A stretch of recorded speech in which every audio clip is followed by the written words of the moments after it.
Welcome back to Hardware Unboxed. It's time to take another look at a 10th generation Intel CPU, and like the last one, this one is much more interesting than it appears at face value.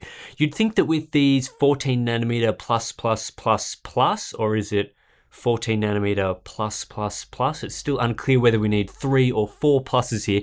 Anyway, you'd think with these 14nm CPUs that Intel has basically nothing left in the tank at this point, but even with the quad core we're looking at today, that's surprisingly, really surprisingly far from the truth. So last week we looked at the Core i7-10210U, which was the first demonstration of what Intel can still do on 14nm to eke out a bit more performance. The 10710U packs 6 cores and 12 threads into a 15-watt package, and even though the CPU runs at below 2 GHz in long-term tests to squeeze all those cores into such a tight TDP, it still managed to deliver up to 30% more performance than 8th-gen CPUs. This was down to Intel optimizing the efficiency point of this CPU. By reducing clock speed slightly, Intel gained enough power budget to add in 2 extra cores, and these 2 cores more than offset the reduction in clock speeds, giving us more performance in multi-threaded workloads. It makes the CPU design more complex and expensive, and the gains are only present in workloads that use more than 4 cores, but there's no doubt the gains are there. However, only one CPU in Intel's new 10th gen lineup has 6 cores, and that's the i7-10710U. The rest are quad cores or even dual cores if we go down to the Core i3s, Celerons, and Pentiums. The Core i7-10510U, for example, is a 4-core 8-thread CPU, but it's clocked a decent amount higher than the 6-core 10710U with its 1.8 GHz base clock and 4.9 GHz maximum turbo clock.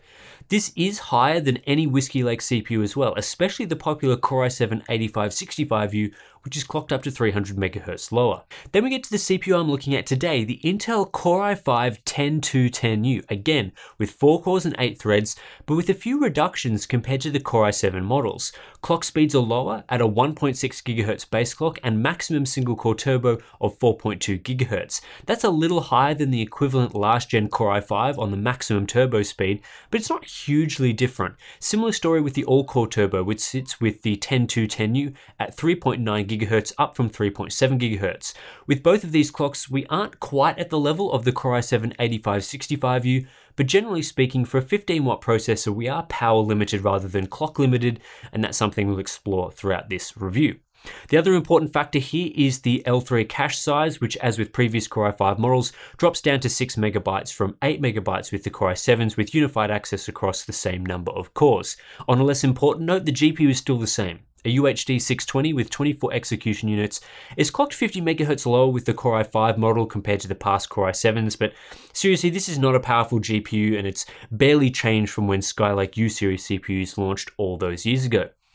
Like I mentioned in my previous coverage of the Core i7 model, Intel hasn't made it easy for regular everyday laptop buyers to figure out which CPU they are getting and at what performance level. Comet Lake, the lineup we've just been talking about, exists alongside Ice Lake on 10nm. Ice Lake CPUs are limited to quad-core designs at lower clock speeds on the CPU, but have beefier integrated graphics with up to 64 execution units. Customers after the best CPU performance should be on the lookout for Comet Lake, while those that need better GPUs might be more interested in Ice Lake. However, the naming scheme here, well, we've talked about this before, but it is just horrendous. The Comet Lake Core i5 model featured in today's review, of course, is the Core i5-10210U. The Ice Lake's Core i5, well, that ranges from models like the Core i5-105G1 up to the Core i5-105G7, depending on the graphics configuration. There's also the Core i5-130G4 and G7 at 9 watts rather than 15 watts, and that further muddies the waters. Really not sure how a regular non-enthusiast buyer is supposed to know the difference between the i5-10210U and i5-130G4 in similar looking products. Yeah, it's pretty crazy, and I think this really needs to be simplified. To make matters even more confusing, these days a lot of OEMs opting to include a low-power discrete GPU alongside Intel's U-series CPUs to beef up graphics performance. This trend started with Whiskey Lake, where we saw several high-end ultra-portables opt for something like NVIDIA's MX250 GPU, and it's continuing here with 10th gen. So grabbing an Ice Lake laptop might not even deliver the best GPU experience relative to a Comet Comet Lake product with a discrete GPU. Comet Lake and also Ice Lake do come with a few additional features compared to previous generation products, so it isn't all just a refresh here with different clock speeds. We're now getting support for memory up to DDR4 2666 speeds or LPDDR4 X2933, as well as native Wi-Fi 6 support. But the bigger improvement comes in the form of something called Intel Adaptix, which I didn't cover in my Core i7-10710U review as it wasn't enabled on my test platform for that product. Adaptix is a feature new to not just Comet Lake, but 10th gen Ice Lake CPUs as well. It's a new version of Intel's dynamic tuning technology that takes turbo boosts a step further than we've previously seen in a mobile form factor. Previously, what used to happen with Intel's 8th gen CPUs is they would come with two power limits, PL1, which is the long-term power limit, and PL2, the short-term limit for turbo boost. When a workload gets fired up, the CPU would jump up to PL2 for a predetermined amount of time, then cut back immediately to PL1 when that time is up. So on a 15-watt laptop, that would typically be a boost up to 45 watts for a few seconds with higher clock speeds, and then a drop straight down to 15 watts for the rest of the workload. Intel Adaptix changes this. Instead of dropping down to the sustained PL1 limit immediately, Adaptix dynamically adjusts the PL1 limit over time to maximize performance based on the limits of the system, and these limits are typically thermal limits. This could see the system run at above the long-term PL1 limit for a much longer time because the thermal limit of the system hasn't been reached. In some ways, the old system was leaving a lot of potential performance on the table. If the system dropped down to PL1 well before the cooler had heated up to its sustainable limit, it could have boosted for longer to reach the limit sooner before then dropping down. Adaptix is aimed at solving that problem, and Intel says it delivers 8 to 12% more performance. However, Adaptix is optional and requires a lot of profiling on the OEM side, so it's only enabled on some test systems when the OEM chooses to use it, hence why we're able to test it today but not with our previous Core i7 review. And just what is our Core i5-10210U test platform? Well, it's the new Asus ZenBook Duo. This is a super interesting laptop because it's the one with the second screen above the keyboard. I've been using this laptop a little bit over the past few weeks, and for the stuff I normally do on a laptop like web browsing, spreadsheet editing, and so on, the second screen isn't all that useful, but for some people, having it there could be handy. It's at the very least a unique design, and overall the laptop is still very portable, fitting into a 14-inch form factor. The exact model I have here is the ZenBook Duo UX481FL, so a 14-inch 1080p display, Intel Core i5-10210U processor, NVIDIA GeForce MX250 graphics, and 8GB of DDR4 memory. Essentially, this is the mid-range configuration of this laptop. You can get up to Core i7 CPUs and 16GB of RAM in here, although it's nice to see the MX250 retained for the Core i5 model. That said, for this review, we've tested with both the MX250 enabled and disabled. We're going to kick this one off with a look at Cinebench R20. Again, that benchmark tool that Intel doesn't want us to use because it's supposedly not a real-world use case. Well, I still think it's good for showing the differences between products in multi and single-threaded use cases, so rather than benchmarking Explorer.exe, here we are with Cinebench. Let's just quickly run through the configurations we have here. This is the standard Core i5-10210U running with Adaptix manually disabled in a standard 15-watt configuration. This gives us an apples-to-apples comparison with other U-series CPUs, which are configured to 15 watts here as well, unless otherwise specified. This is what a typical buyer can expect from a 10210U laptop where Adaptix is not used. Then we have two 18-watt configurations, one with Adaptix enabled and another without. The reason we've configured it up to 18 watts here is that the ZenBook Duo comes by default with a long-term PL1 limit of around 17 to 19 watts, hovering between that mark with Adaptix enabled out of the box.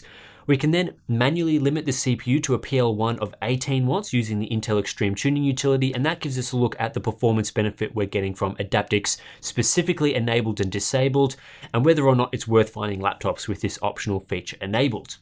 The first thing to note here is that the new 10th gen Comet Lake Core i5 is not far away from Intel's 8th gen Whiskey Lake Core i7 in the i7-8565U. We're only about 4% behind and faster in the single-threaded test, which is impressive from a mid-range Core i5 model. However, comparing Core i5 to Core i7 in the 10th generation, and the Core i5 is 23% slower, so those extra 2 cores you get with the 10710U are a significant addition. We're also getting a good look at Intel's Adaptix technology. In this benchmark, having Adaptix enabled is delivering an 11% performance improvement from being able to boost that bit higher in this medium-term test. And we can see what's happening here closer with a look at Cinebench R20 clock speeds. Without Adaptix, the 10210U performs as we've always seen from Intel's mobile CPUs. We get a short period boosting into the PL2 state, this time clocked around 3.7 to 3.9 GHz, which is expected given the CPU's maximum all-core turbo frequency. Then it drops down and maintains a consistent clock during PL1, which is around 2.5 GHz configured at 18 watts or 2.3 GHz at 15 watts.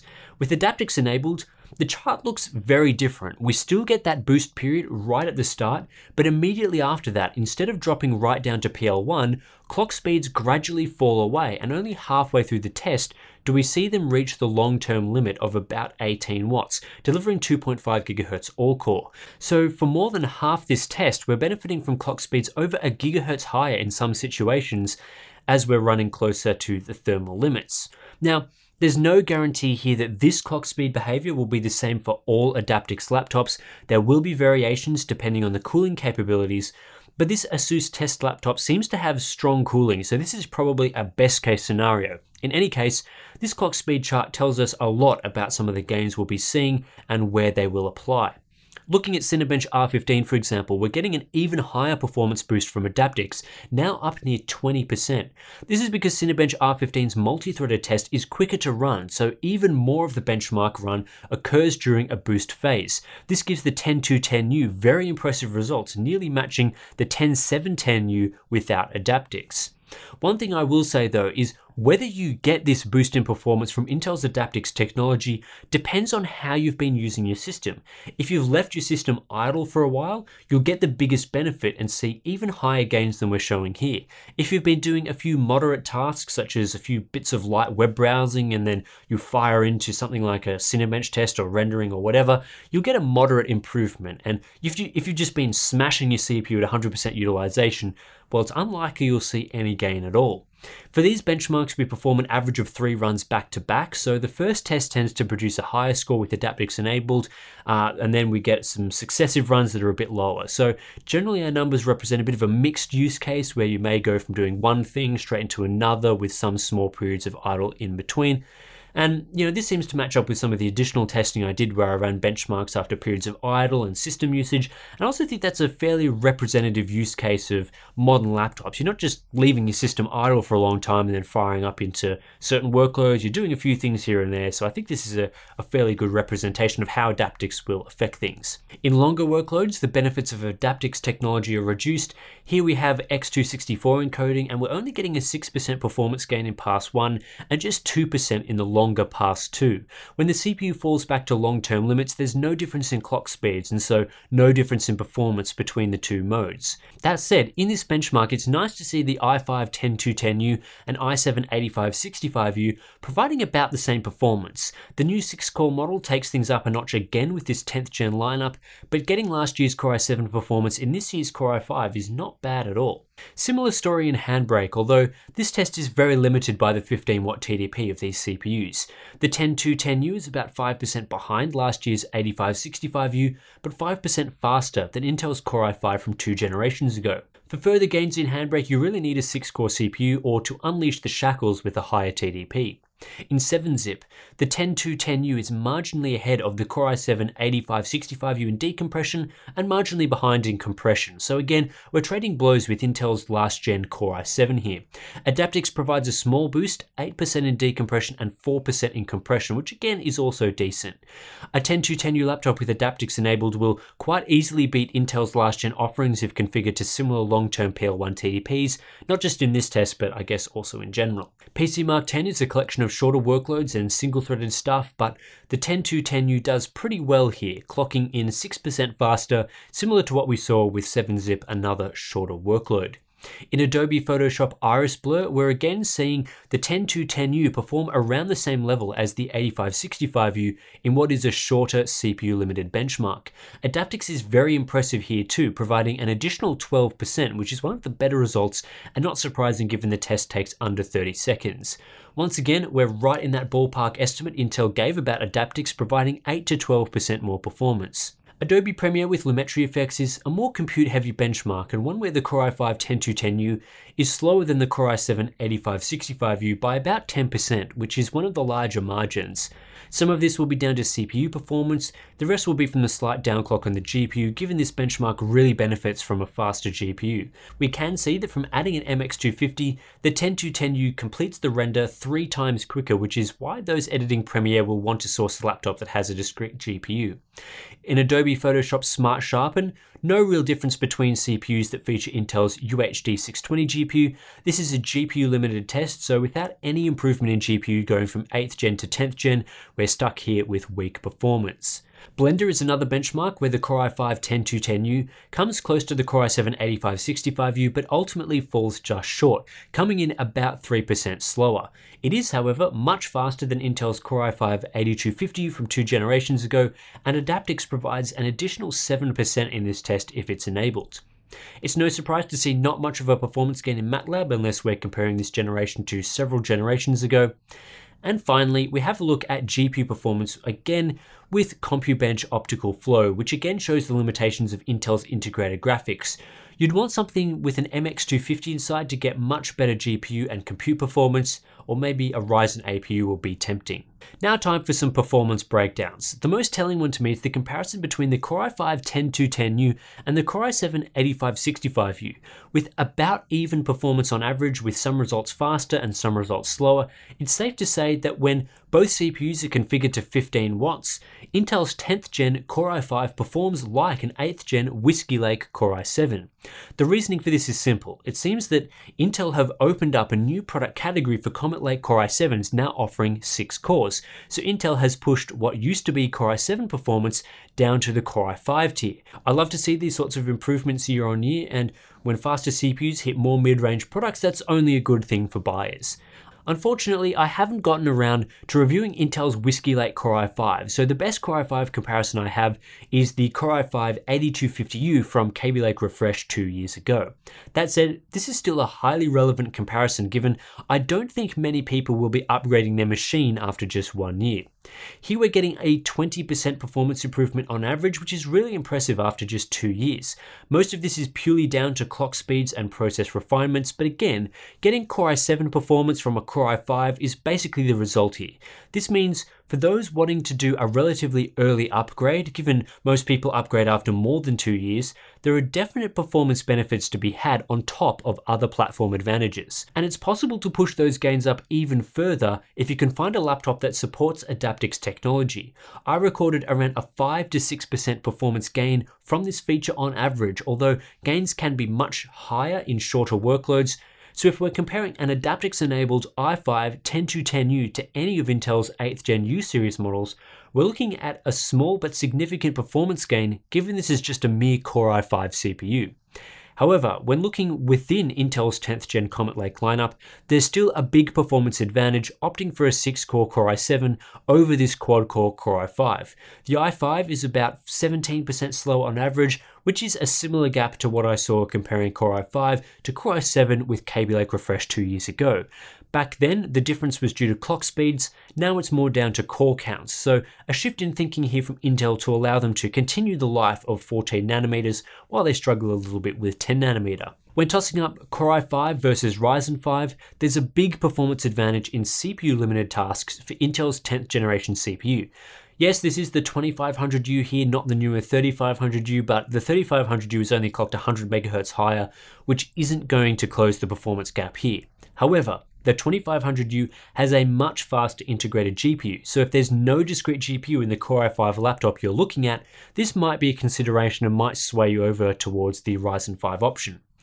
With that said, if you can find a Core i5-10210U paired with an MX250, generally this will be an all-round faster system than a Ryzen 5 option, especially in workloads like Premiere, which stress the CPU and GPU depending on the effects you're using. The MX250 is more than twice as fast as Intel's integrated graphics, and I expect most flagship ultra portables to consider this sort of GPU even for their Core i5 offerings, as we've seen with the Asus ZenBook Duo. All up, This is another impressive 10th generation U series offering from Intel, one that surprised me with the performance on offer. Whiskey Lake didn't offer much of a gain over Kaby Lake Refresh because both were stuck with 4-core designs and there wasn't much room to go up in terms of clock speeds. But with Intel unlocking 6 cores with this generation, suddenly the entire stack can get shifted up, and we see the Core i5 model now performing like a Core i7 of old. But it's not just the stack shift that brings performance benefits. Intel's new Adaptix algorithm provides a decent performance boost, especially for shorter workloads, which if enabled, delivers double-digit gains in some workloads.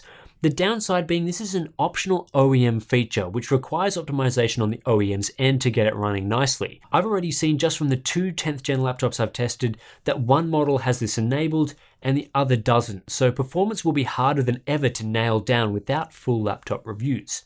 I also expect it will be impossible to tell if Adaptix is enabled from a laptop spec sheet, which no doubt will be frustrating if you want to buy a laptop and know the sort of performance you can expect. I think this is something OEMs should want to advertise, but ultimately won't, because even now we get rubbish like up to Core i7 processor listed on spec sheets, which tells us basically nothing. If they don't want to even tell us the exact CPUs they're offering, there is no hope to get performance on specific CPU features like Adaptix.